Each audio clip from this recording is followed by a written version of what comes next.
Hey, what's up, guys, and what's up, Sussex Squad? How y'all doing today? Well, baby, if you are Prince William, you are still licking your wounds. You let everybody know, guess what? You now have doubled down, and you are never, ever, ever letting Harry back. First of all, William, grow up. Second of all, boy, you can only curse somebody out so many times before someone's like, all right, I get it. You don't like me. I got it, right?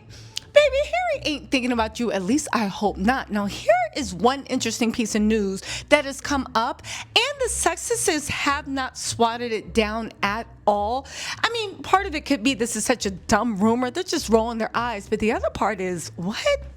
They are saying that Harry wants to send his kids to boarding school. When I heard that, I said, I know you lying.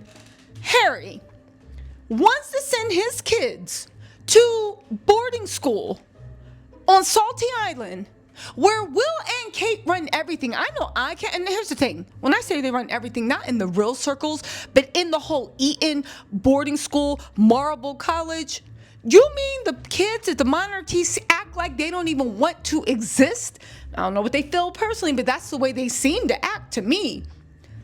You're going to put them in boarding school and let that famous English cruelty, so famous that it is in every single childhood book and every single origin story of the hero, of the villain, of everything from Harry Potter to Les Miserables. That might be French, but the point is, you get my point. Man, I know you lying. At least you better be. Megan, come get Harry.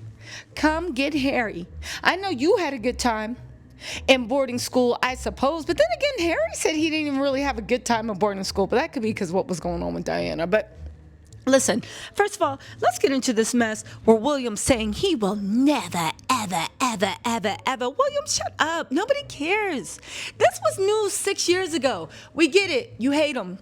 At your coronation, Harry's not going to be invited, which is a shame because I don't think anybody is coming. And who is going to cover up the glare, block the sun so the glare doesn't hit your bald spot? I'm just saying. I'm just saying, I love the way William and Kate somehow think that literally they are going to be dressed down on their coronation. And everybody, baby, you going to do the same thing you did with Charles. Make an Instagram reel to post up so Jason Knopf or whoever can pay their bot farm and the derangers could be like, lovely, lovely, lovely. But we all know that they love the idea of William and Kate. And now that I saw what was going on in Britain, I see why they like the idea of the royal family. But as far as Harry, let me tell you something at this point. Maybe whatever happens now between William and Harry is on Harry. Now, I do think Harry got sense, and when he doesn't, he got Meghan in his ear like, babe, sit down. But at this point, William, you have made it so clear how you feel about your brother that Harry would be the one that I would be side-eyeing if he ever tried to get close to you, because it's not like you made your feelings for him any type of secret. Anyway, y'all, let's get into this report because it's actually a pretty good one. Just because I love the way William throws a temper tantrum because he can't get close enough to Harry to actually make him suffer. They said William is more determined than ever to cut Harry off altogether. But you said he wasn't coming to your coronation. You said he wasn't invited to your dad's funeral. You said you'd never talk to him again. You don't want his kids playing with your kids. You are officially making a blood feud. What? How else could you cut him off? And let me actually say this too. I understand William's perspective. See, here's the thing. William is crazy. But if you grow up in an upside down world where left is right, he literally does think Harry betrayed him. He really does think Harry threw the family under the bus. He really does think, and you know what? Harry did. But the thing is, the family is evil. You're mad because Harry wouldn't uphold the family system and dynamic. I get it.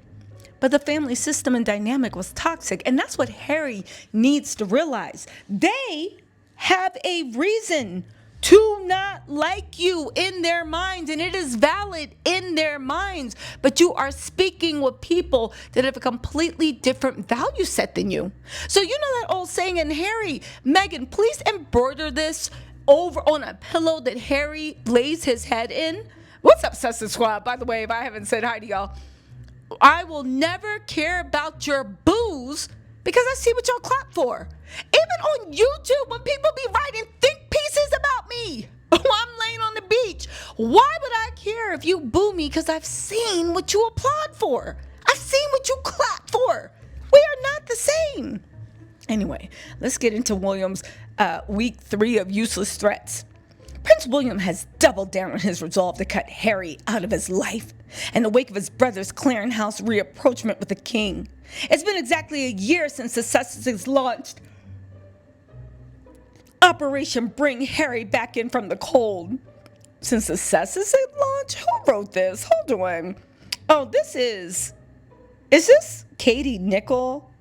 Who wrote this? Or is this somebody else? This guy, okay, already we're in delusion land, but in their mind, this is valid, okay? The Sussexes launch Operation Bring Harry Back In From the Cold. Why would Harry want to go back in? Why would Harry want to go back in?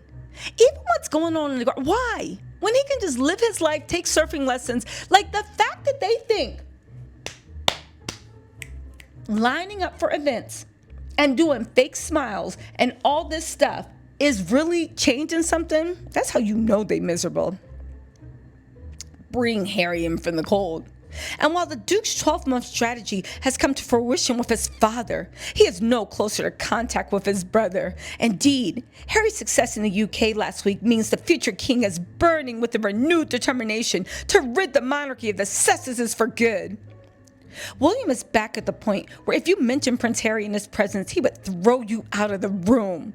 He's doubling down.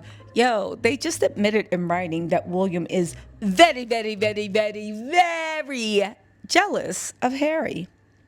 The Princess of Wales agreed to attend a Women's Institute meeting in Berkshire with her husband on Monday at the last minute, prompting some to suggest that William hoped a glamorous appearance from his wife. Hope? Glamorous? And Kate, that's an interesting, I don't know. I guess that's very interesting that you would put that all in the same sentence. Okay. Hoping a glamorous appearance from his wife would blow Harry off the front pages. Harry countered the move with a 1.1 million pledge to children in need. Crashed to cite the amount, perhaps but effective.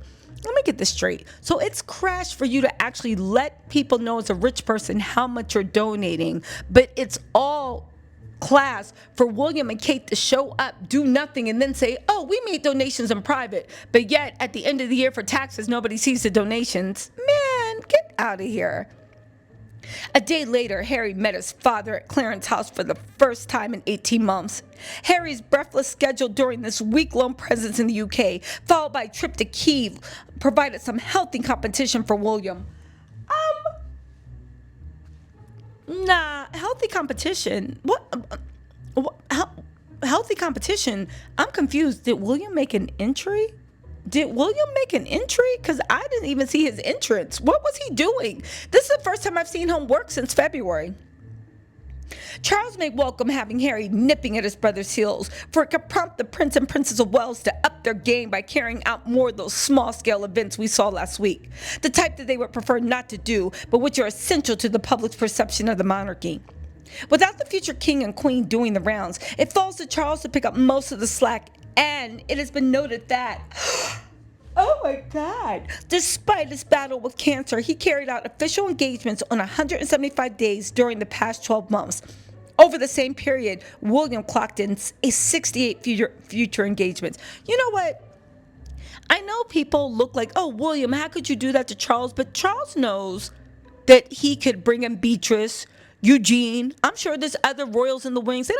They do this because they want all the spotlight. But because they want all the spotlight, they get mad that whenever they bring someone in to be like, play the role of flunky, the person might be happy to do it, but the media is like, oh God, thank God somebody new, someone interesting, what they do. They're mad that even Sophie coming out in a new hat outshone Kate.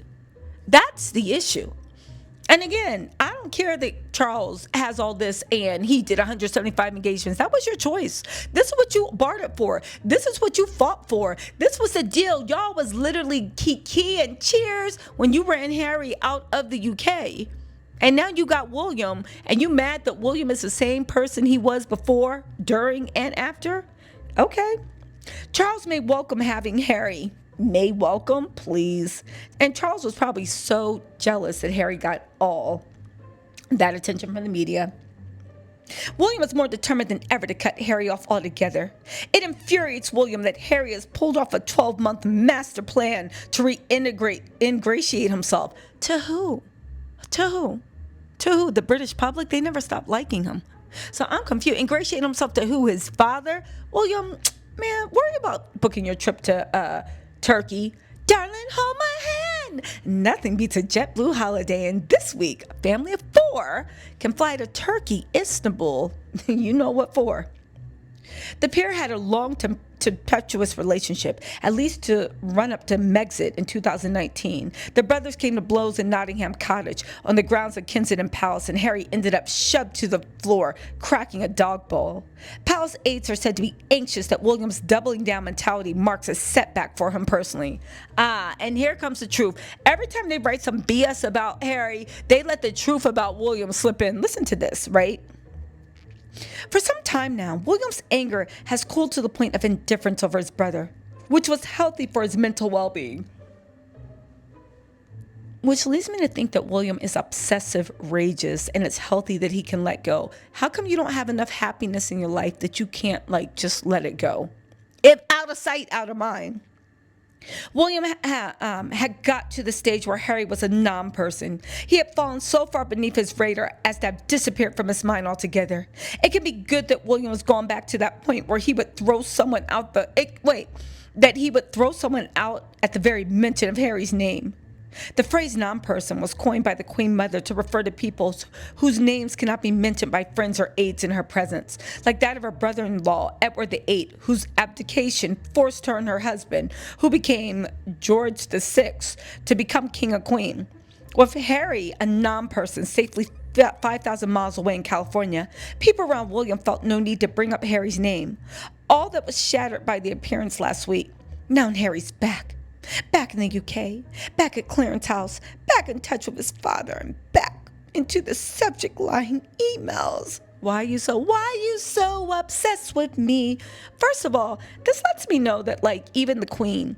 So y'all, it's like that bloodline that had to take over. Y'all was just work shy from the beginning. The Queen didn't want to be the Queen. But then she went full-fledged into it and neglected her children. Then she felt guilty about it. It's all my opinion. It looks like she felt guilty about it.